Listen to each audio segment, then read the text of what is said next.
family. My name's Primo. I'm a blessed recovering addict. First, let me just say this. My name is Supreme. I know it say Primo because Facebook didn't allow me to put my name on there, so my friends over here picked it up as Primo, and I'm okay with that. It's not the name that makes me who I am. It's the person that you see. You know, and with that, I just want to say, listen, I want to thank England for the love and the warm hugs and encouraging words. And, you know, I felt so welcome when I got here Wednesday. You know, I was telling my wife, this is one of my favorite places on the planet, to be honest with you. You know, it is. I came here before the convention, probably about 5 or 6 years ago, and I've been coming back ever since, me and my wife, you know, to celebrate, like, New Year's and stuff like that. But this is one of my favorite places, and I'm glad Narcotics Anonymous is here to save my life when I get over here. I'm glad to be in the position to come up here to carry the message of NA. I'm glad somebody in England, I'm talking about God worked through somebody in England, tapped me on my shoulder and seen something in me to come up here to share my experience, strength, the whole. Now, y'all real calm when y'all share. I like that, you know what I mean? But, you know, y'all can sit at the table and, you know what I mean, and be all really deep into it and shit, you know what I mean? But that ain't what we do. You know, it's a possibility I might knock water down and shit. The mic might be falling off the floor, you know what I mean? But that, you know, that's just like the spirit that gets into us, the passion, you know, the desperation. You know, I'm talking about that just be glad to be clean type of shit. You know what I'm saying? I know. Yeah. And listen, before I even get into my story, I just want to give a round of applause to the members who have put this together, who have worked diligently, man. You know what I'm saying?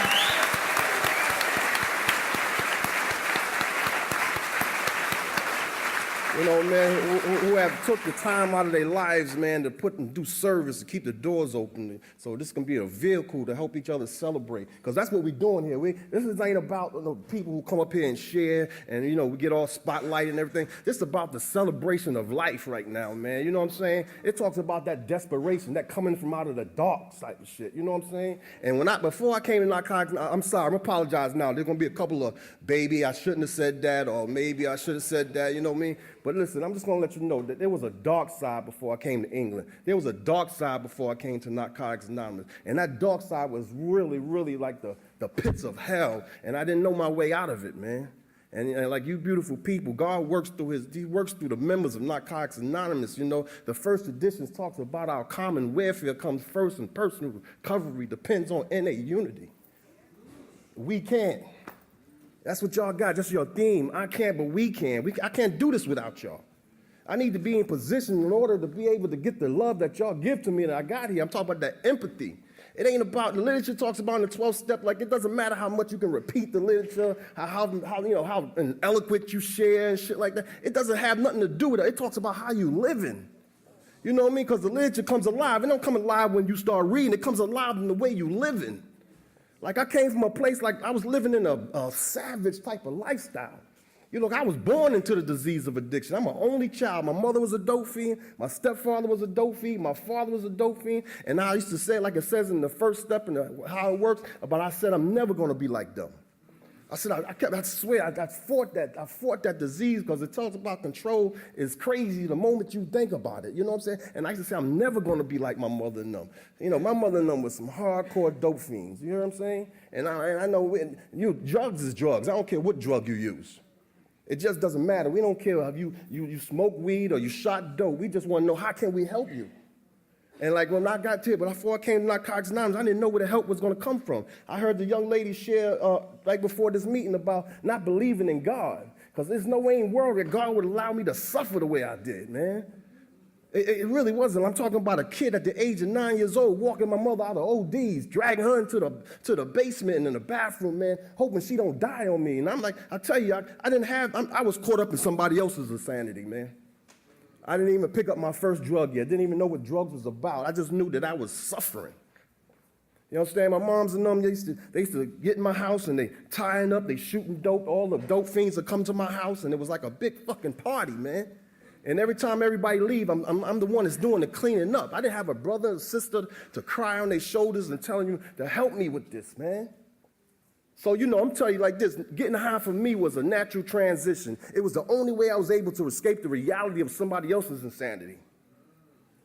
And I was okay with that because I couldn't deal with this by myself. And I was praying to God. I was praying to whoever. I used to be in a room by myself, man. It used to be dark, and I used to, and I was living in a fantasy of some sort. You know what I'm saying? I always wanted to live like other people do. And the religion, Narcotics, when I came, y'all told me we learned to live like other people do.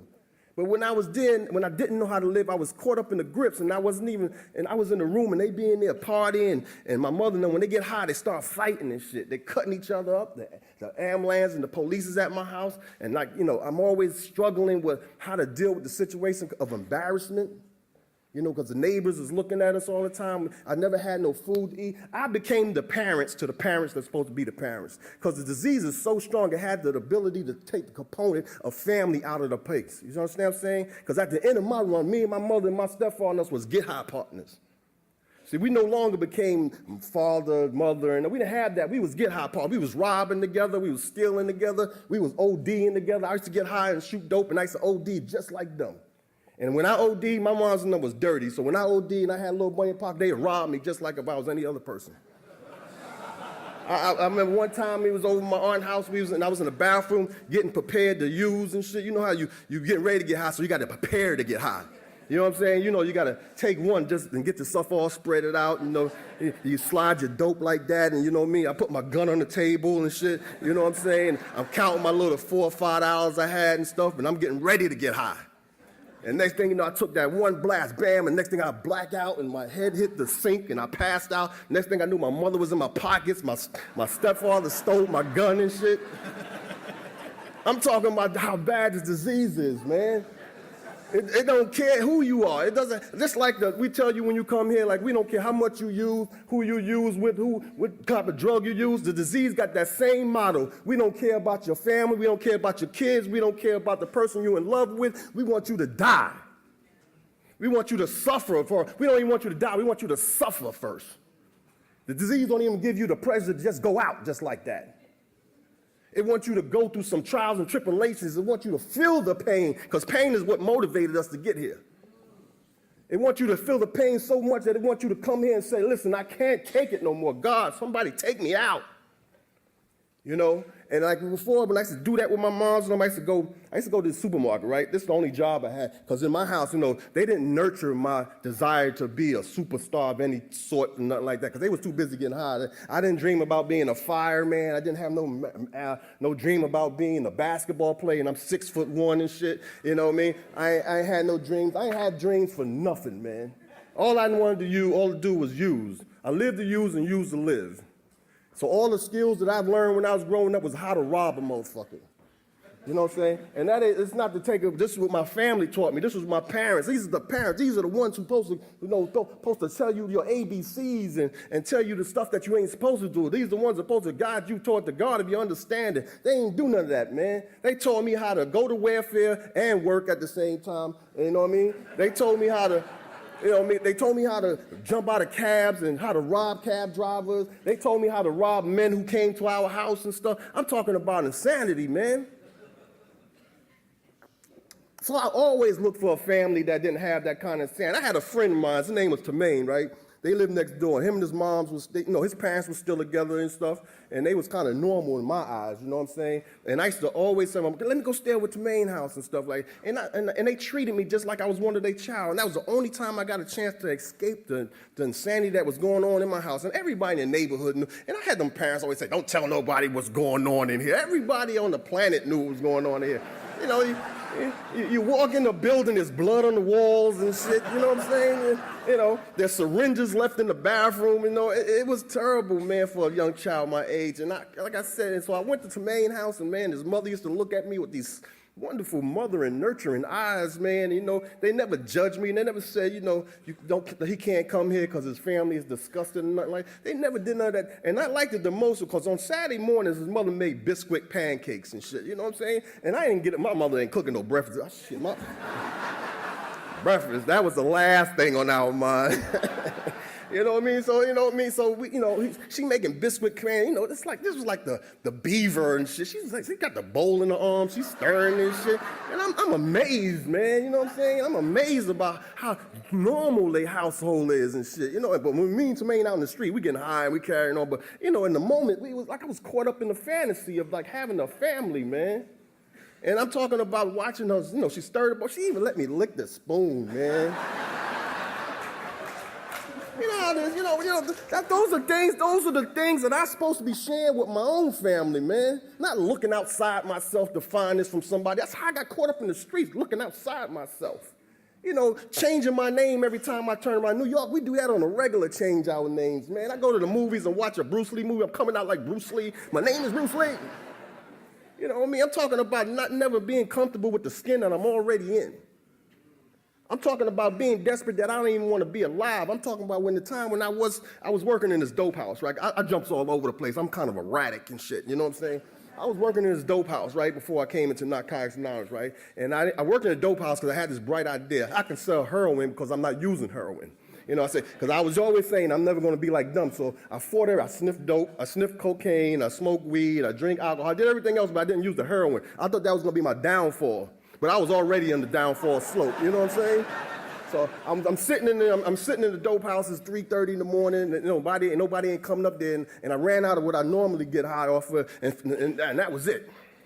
Then I looked on the table, I had all these bags of dope sitting on the table, and I was like, nah, that's not what I do. But I just couldn't stop. I couldn't fight it no more, man.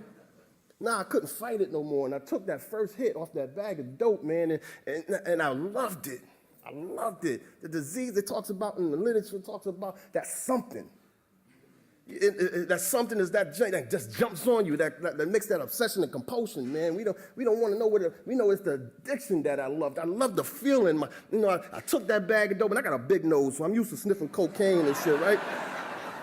I didn't feel nothing when I took it, so I opened the bag up and I hit it up real hard, and I just felt my ass cheeks locked up in my stomach, you know what I'm saying? And I felt the bubble in my stomach. My stomach was going crazy, man, you know what I mean? And I started getting sick and stuff like that. I'm getting woozy, and then I'm throwing up all over the floor. Now, listen, I talked about the disease and the horrors of addiction because if I forget, I'm going to get here and start getting popular, and then I'm going to start thinking I'm better than everybody else. So if I ain't talking about my sponsor always say, tell the truth, man.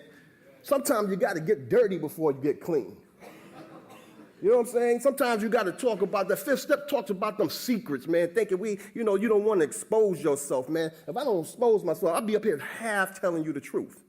You know what I'm saying? So, I'm going through this feeling like I lived in the projects at the time. I'm always in the project. I come from the projects, man. I'm acting like it was something new and shit. You know what I'm saying?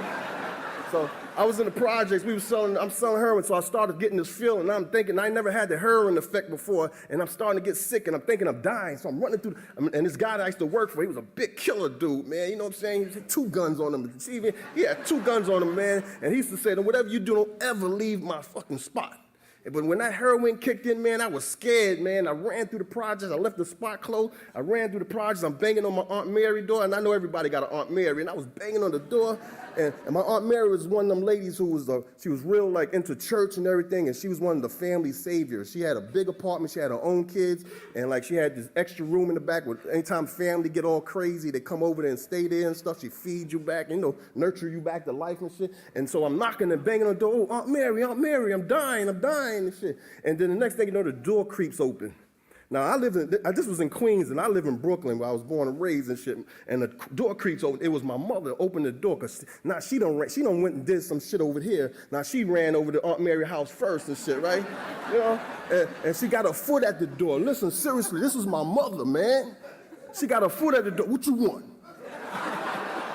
What are you doing here? You fucking up my spot now, you know what I mean? I'm talking about this is how we got down, because the disease addiction took that family away. We straight hood ghetto people, man. And she said, what do you want? I'm saying, listen, let me in, I'm dying. She said, you ain't dying, you just high. I said, yeah, I know I'm high, but I'm dying, you know what I'm saying? So we going back and forth. She pulled out a switchblade on me, the disease had us to the point, like, I'm calling her all kinds of names, and she calling me all the time. I said, you gotta let me in, man. You gotta let me in. And so she let me in, and she said, don't make too much noise, shh. you know what I mean, for Mary wake up. And my Aunt Mary was such, and I don't know how y'all have, my Aunt Mary is one of them real dark Southern women. You know, she had Jesus Christ, Martin Luther King, and John F. Kennedy hanging on the wall and shit. You know what I'm saying? And that was one of them things where we felt safe when we got there, because Aunt Mary didn't judge us. She never judged us. She never said, you can't come to my house. You know, I'm talking about, you ever had one of the people in your family just, they accept you for who you are. They just pray for you. All they do is pray for you. Religion talk about, don't matter how much they pray for you. If you ain't ready, you just ain't ready, man. And like, I'm laying on the living room floor now. I'm laying there, I'm throwing up. My mother looking at me like I'm crazy and shit. And then next thing I know, I felt the phobia of the heroin kick in, right? And I just like thought about it. I said, oh man, this feels good. I ain't dying. It started kicking. Then I jumped up and I said, oh, this guy said, don't ever leave a spot. I jumped up, ran back over to the spot I was at, man, and I commenced to sip from heroin ever since then, right? And that was my downfall to the downfall. And just like I kept saying, I'm never going to be like them, I wind up just like them. I'm talking about the diseases, addiction had me locked in insanity so sick, man, that I didn't know how to get out. I didn't even know people to stop getting high. You know what I mean? I hadn't, because first of all, the disease, what it does to you in the mental aspect of it is that it cuts you off from the help. And that's important even in the recovery process, because in the recovery process, when we start getting into relapse mode, we start staying away from the meeting. We start saying, oh, I don't want to hear that speaker no more. Oh, I'm tired of hearing the same speaker over and over. Oh, you know, I don't like that guy, or I don't like that girl over there. I'm talking about being cut off from the help. That's how the disease works. It isolates you. It gets you by yourself.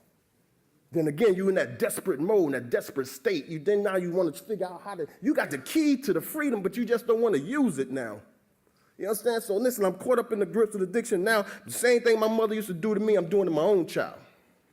The same thing. My mother used to take me, they used to go to this park in Brooklyn called the Lincoln Terriers Park. They had these old broke down pimps and hoes over there.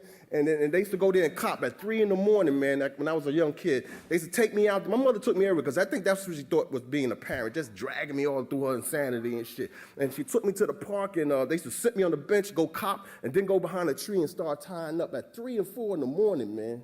And at the end of my run, I did the same thing to my child. I used to sell drugs, and I used to take them to the drug spot. And all I'm worrying about when I get to the drug spot, because they always give you this free one uptown. You know, they always when you come to, yo, Poppy, what's up? And they give you free, you getting high for free and shit, you know what I'm saying? And we had this relationship, and that's all I was thinking about, because I'm always thinking about using, man. So I remember taking my little boy, and he was about 4 or 5 years old. This just before I came to Narcotics. Actually, it was my last run. I took him up to the spot with me, right? And like, as soon as he got there, he's all happy and shit. He thinking this is a playground. You know, we got pit bulls and there's crates all over the place, and you know, blunt stuff and shit all over the floor. And I'm just letting him run through there like it was a daycare center. I don't know if they're touching him. I don't know if they're abusing him. I don't know. I'm so worried about just getting high that I just let my child I don't care who lap he's sitting in. I ain't worried about none of that. And after I get what I get, I go down in the car and I close the door and I put the keys in this. And before I even start the car, I got to roll the windows up tight and I got to use some more because I got to get ready to drive now.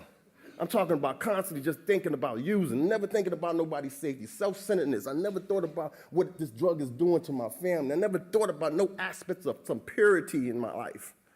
Everything was destructive. And I locked the car and I'm driving. I'm high as hell now. I'm smoking them cigarettes with the coke and shit in it. And my son is passed out. You know, he probably OD'ing back there himself and shit off my stuff. And like I'm putting him through the same insanity that I was going through, man. And like I get out into this projects that I've been going to for years. And when I get high, I get paranoid, right? And I always carry guns. Right? And like when I got high, I got paranoid because the police was chasing some kids, young boys, through the projects. And they wasn't chasing me. It had nothing to do with me, man.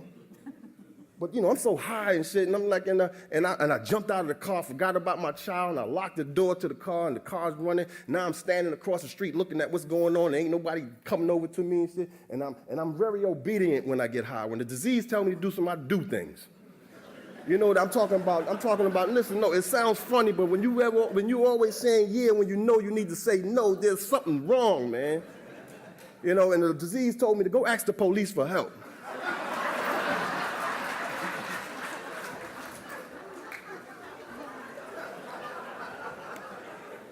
And I remember following the directions that the disease told me to do, so I walk up to the police. Now I'm fucked up, too. I'm twisted.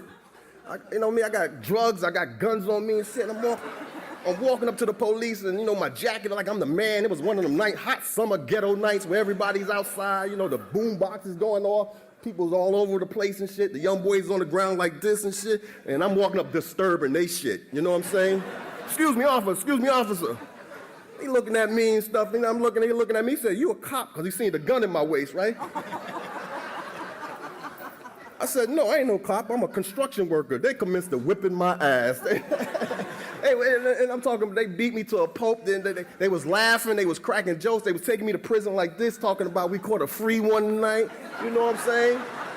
And I'm in jail now, and I'm in jail because in New York, everybody goes probably to the same jail, Rikers Island, right? So I'm in jail now, and I'm seeing some friends and everything in the disease. I'm still not thinking that it was a problem with the drugs. I'm still not thinking that I might have got too high. I'm thinking I'm cool and shit, and I'm lying and everything. He said, yo, Supreme, what's up, man? What you doing here? Oh, man, I got caught in a drug raid. You know what I'm saying? I ain't tell nobody I walked up to the police and I volunteered my service, man.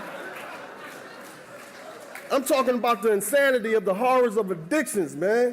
I'm talking about like doing things and you don't realize it. You just don't realize how bad your life has become, man. And still being that deep denial of thinking that you're okay. How many times you come in when you wearing somebody else's shoes, 1, 2 different colors and shit, and the shirt too small and it's buttoned up wrong and your hair ain't been shaved in weeks and you still thinking you that fly guy.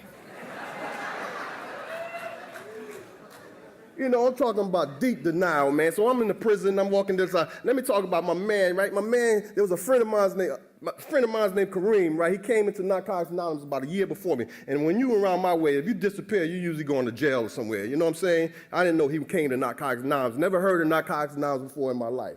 He comes here and he sees me in the project running around all crazy. He's all buffed and shit. And I'm thinking he coming from jail, you know what I mean? Because that's what we do. You go get buffed, come back home and show off for a little bit, And so he all buffed and he come up, yo, Supreme, yo. And see, I'm going to tell you how God works now. Because God, this is when the desperation started, this transformation into the passion of this program. Now, he said, yo, Supreme, listen, I know this place. Now, I'm like, come on, man. What are you talking about? He said, I know this place, man. He never broke his anonymity. He never said that you need to make meetings, you need to get a sponsor, because he know that's not how my disease works. If you ever mention anything about work when I'm getting high, then I'm automatically shutting down.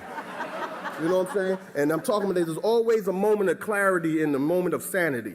And that moment of clarity is a small window that you need to make a major decision, whether you want to make it or not. You need to try to take a moment and ask God to guide you if you're close to God in your moment of insanity. You know what I'm saying? So he was saying, yo, Supreme, listen, man. Yo, listen, I know this place, man. And I'm thinking he's cool. And so he said he started going to my disease now because I'm very egotistical. He said, yo, listen, I know this place where they party all the time and they got girls who stop smoking crack. Yo, you will love it, man.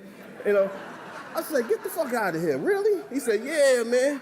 He said, but you can't go there high and stuff. But so, I tell you, get out of here, I ain't trying to hear that shit, man. And so, when I got incarcerated, because what happened to me, I got 12-stepped in prison. So I called him on the phone while I was locked up, and he started 12-stepping me, man. He started saying, listen, Supreme, I'm going to tell you what you do, man. He still didn't break his anonymity, but God was still using him because God works through grace and mercy of our members of Narcotics Anonymous, right? And what he did, he used him to carry the message to me. And the 7 steps talked about, you don't know where the message is going to really come from, because I never expected my man who I was out here doing dirt with was going to be the one to save my life and put me in position to receive the gift of freedom.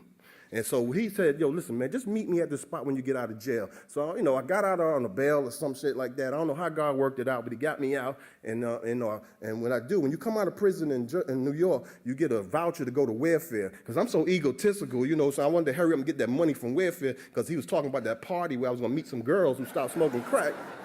It's the sickness in my head, man. You know what I mean? So I went and bought me an outfit with the $48 I got from welfare and shit. And then I met him at that place. And when I got to this place, man, he never showed up, right? And now I'm like, oh, man, I got there fashionably late. I want y'all to know that because that's what you do when you go to parties. You get there fashionably late. And when I got there fashionably late, these guys was in there holding each other. They was doing the serenity prayer, the closing of the meeting. And I thought they was chanting. And what's this guy got me at, man? He ain't showed up. I ran around the car, turned around, I got on the phone, yo, Kareem, where you at, man? Come on, meet me down here. He said, yo, listen, man. Listen, this is where the jewel of Narcotics Anonymous dropped. He said, listen, just ask somebody where the next meeting at. He went from party to meeting now. Now he switched it up. But what he did, he got me in position. He got me in a place where I'm talking about, listen, let me tell you, he got me in position. That's how I'm in England today. 22 and a half years later.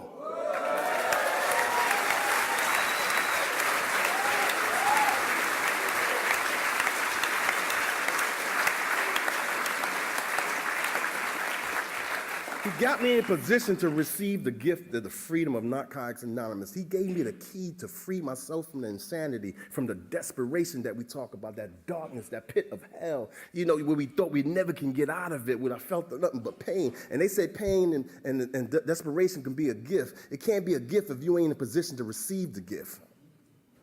You got to be in position. Newcomer, you got to let us know what's going on in your life. You got to let us know that, what you're feeling. Talk about it, man. Talk about, what's going on in your household, about the relationships. My sponsor always say, my sponsor is a very great man, yo. To me, I don't know about to other people, but he's a great man to me because he always said champions play hurt. If you don't pick up, you got a chance to get back in the game. That means you got a chance to get back and sit in the seat and let us know how you feel so the obsessions and the potion can be lifted of just feeling bad about yourself. Because one thing about life and reality is that we learn how to accept reality. You know what? When I first came to Narcotics Now, they were saying slick stuff like, oh, well, we're here to survive our emotions and feelings. I didn't understand all that they was talking about. But as I stayed here long enough and started to do the work and realized that my emotions and feelings was actually connected to the defects and the way I was living. Because don't get me mad. See what feeling come up. You know what I'm saying? Catch a resentment with somebody. See what feeling comes up. Lose somebody in your life. Lose a loved one in your life and see what feeling comes up. If you come here and let us know how you feel, we'll be able to nurture you back to life. We'll be able to put you in that transformation of the passion of the program. And the passion of the program is just the love and the empathy that we share with each other, the ties that bind us together. It's the simplicity of the program. It's not that deep. It's because I know a lot of times I get to confuse the newcomer with all the literature and all that stuff. They gave me the basic tech when I got here, and they told me, pass it around, get some phone numbers. You know what I'm saying? And I got my mother, man. My mother was in a dope stupor, and she signed my book 22 years ago. 22 and a half years ago, my mother signed I didn't know how to do the serenity prayer, but she had enough knowledge to know that, and she signed it right here 22 and a half years ago. And I remember my second year in recovery, and I was celebrating, and I remember my friends always had their family there, and my family never really showed up for me like that. And I went home, and I was happy because I celebrated 2 years, man, and I was happy because I got the passion in my life. I want to live. I don't want to live like the way he was living, man. I really don't. I don't want to be the father that my parents was to me. And I got a phone call the day I was home, and the phone call was from my mother, and I picked it up, and she said, I need help. And I'm not going to say, I heard the honesty of the program. The honesty is the best policy of this program. I hung the phone up because I had resentments I never dealt with, man. Listen, I grew up as a child, was able to always got to be the parent. I didn't have a chance to play basketball, be on no baseball team, to go to the boys club. I ain't had that kind of fucking time. Too busy getting them out of their shit. And so I hung the phone up. That's why it's important to get a sponsor in your process as soon as you get here. Get an intern. I don't care what kind of, how long you just get a sponsor, somebody to bounce your thought off of. And I called my sponsor, and my sponsor said the simplicity of the program, it said any addict can stop using drugs and find a new way to live and lose the obsession to use. That includes your mother too. The same woman that I had this heavy resentment about my childhood with, because I didn't understand the disease of addiction before I came to Narcotics Anonymous, man. So I hung the phone up with my sponsor, and I called my mother, and I kept it real simple, because my mother is my people, places, and things. And I said, listen, this is what I do. Here's some pamphlets, you know what I mean? And, I'm going to pray for you, and, you pray to God, you understand? And, her and my stepfather, they came to this program with me. You know what I'm saying? Just like the disease took away that family component, God, in my understanding, and the program of Narcotics Anonymous put that fucking component back. You understand what I'm saying? And I'm talking about, I remember treating them on their first convention, right? And we was driving, man. We was all off of drugs for the first time in my life. My stepfather was clean. My mother was clean. My father was clean. You know what I mean? And we was driving to the convention, and I had more clean time in them, so now I'm feeling like the daddy again and shit.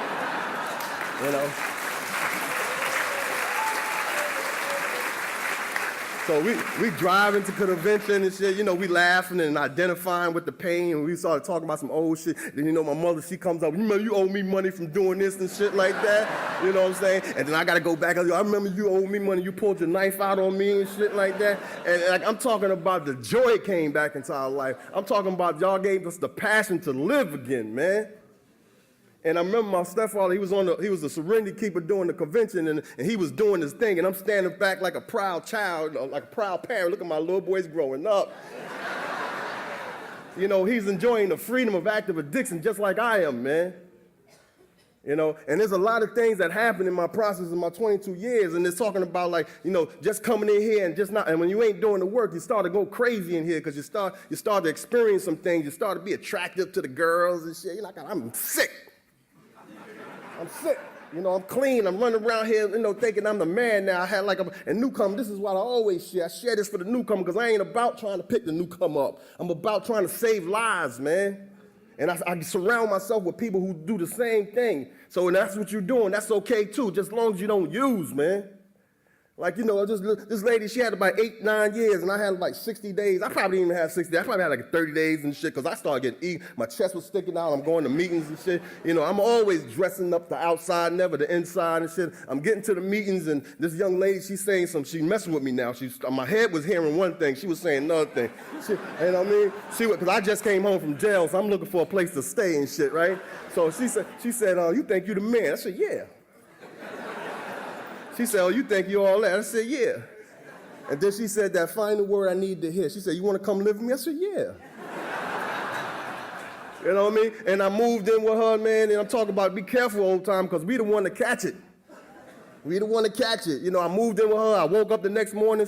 She had a dog there. Her mother was there. The stepkids or her kids was there. I haven't even met my own kids yet, man.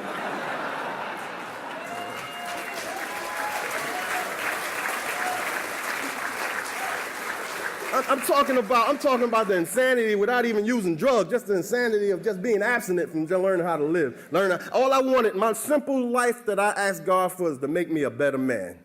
I have torn people's lives up all my life. Every relationship I got into, I've been tearing their lives up. Oh man, I had to make the amends to like half the women's in Narcotics Anonymous in New York. And that's dead serious. And this may be funny, man, but when you get to a point, I remember doing the 8th step with my sponsor at the time before I started getting to a point of recovery, man. I'm doing the 8th step. He said, stop putting names down and start putting victims. And I didn't understand. I thought he was trying to be slick. Victims, like I was really hurting somebody. I'm so self-centered, man. You know what I mean? And so as I'm going on, now my wife, who I'm with now, we've been together a long time, I put her through some things, man. The first 5, 6, 7 years, I lost count, man. I've been fucking up so much, man. You know what I'm saying? And I remember, we was just boyfriend and girlfriend at the time. The cell phones just came out. So we was at a convention in Atlanta, Georgia, and I was supposed to speak early that morning and stuff. So I'm out there, I'm in my Playboy gear and all that shit, you know what I'm saying? And then next door at 2 or 3 in the morning, my wife answers the phone, and she's on the phone with her sponsor. My wife been here for a while, so she knew how to get on the phone with her sponsor. And let me just throw a PBS out there if y'all don't understand. If you're in a relationship in Narcotics Anonymous and your wife or your man is on the phone with their sponsor at 2 or 3 in the morning, it's usually about your ass. You know what I'm saying?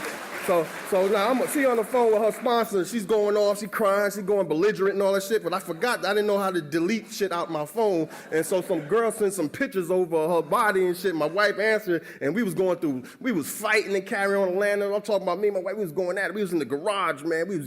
I'm supposed to speak at 9:30 in the morning. Now we in the parking lot fighting and shit like Ike and Tina Turner and shit. I'm coming out there, and my man rolls up, yo, Supreme, you speak now. I said, man, I gotta go back. I ain't nothing spiritual coming out of my motherfucking mouth today. But for what happened, this is what happened. It had nothing. It wasn't really about the what I did. What it was about was my moment my moment of sanity clinked in. And what happened is that I had to turn around, look my victim in her eye for the very first time. I had to turn around and see what my body and my ways and the way I was living caused so much pain to this woman, man. I seen her crying. She was belligerent, man. And for the first time, I had to look her in the eye and say, and this is where that 7th step came in. It was a deeper surrender. It wasn't like the first step where I just let y'all know who I was. This was the surrender to God where I was sick and tired of being sick and tired of my own motherfucking behavior. You ever do some shit around here and you just get tired, man? I'm just tired. And I wasn't even using drugs. I was just acting out. I'm tired. Now here I'm back in recovery with like 8 or 9 years, and now I'm back into a desperation mode. Like, God, please save me from this shit. I just want to be a good man. I just want to be a good person. I'm tired of being like that guy, man, that always messing people's life. Not just messing there, but messing my own life up. Always starting over.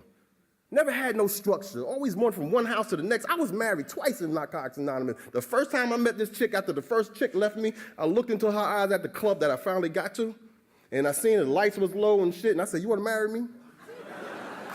Not knowing how to live, not knowing how to, no structure, no nothing, man. And she married me, and she ain't like the girlfriend that I was with, so she threw me out. I'm talking about the purity and sanity, man.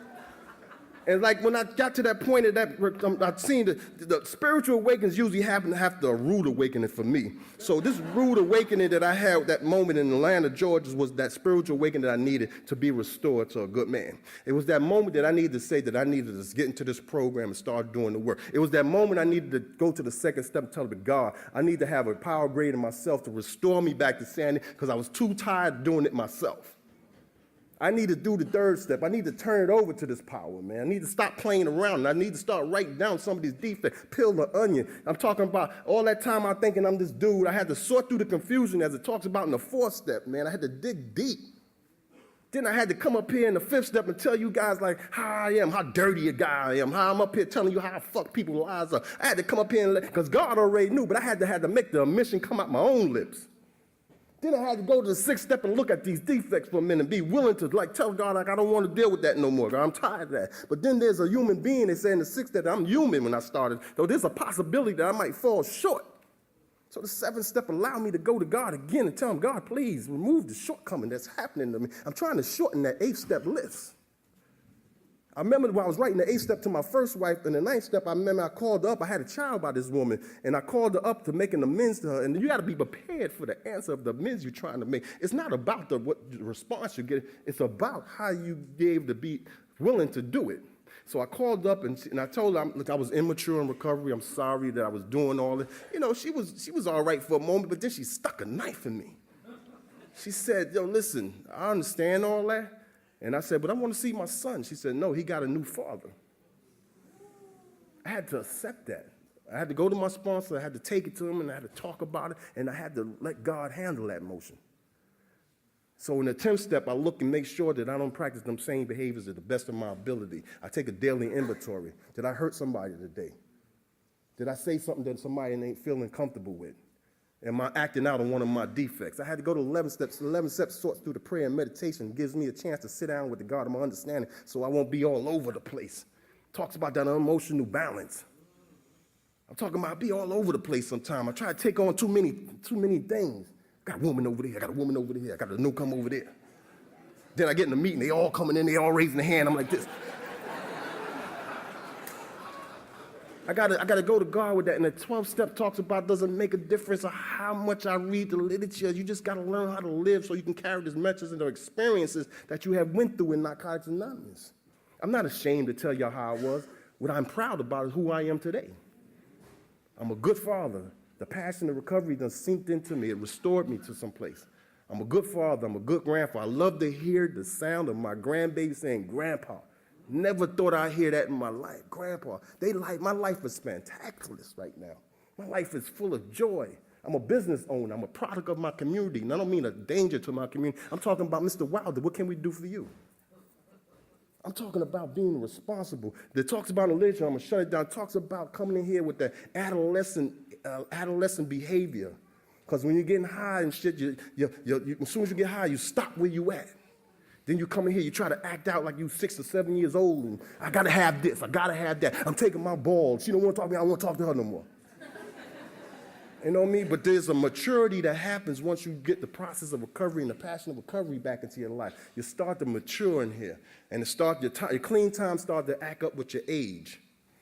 And then you get into live life in the freedom. I'm gonna read this one thing, because we have a disease of addiction. And this disease of addiction is the thing that if we don't remember where we came from, we're doomed to repeat. You know what I'm saying? And I'm going to share this right quick right there, and I'm going to shut it down because I know the young lady here has more to offer. You know, and it says here, man, oh, my God, I read it 1,000 times. Now I can't. And I got glasses. My glasses need glasses. Okay, here you go, here you go, here you go. I'm sorry. You know what? Let me just leave like this. I'm just gonna let you know. It says that we work so hard. Okay, when we forget the effort and the work that took for us to get to a period of freedom in our lives, a lack of gratitude will sink in, and self-destruction will begin again. And now, opening literature talks about if you pick up, you release your addiction all over again. The shit ain't going to go take its time to catch up. It's going to go right back to where you left off. Homeless, desperation, loneliness, isolation, until you find yourself by yourself using. So if you just came in here and if you ain't heard nothing that I shared today, just get to the meeting. Thanks for letting me share.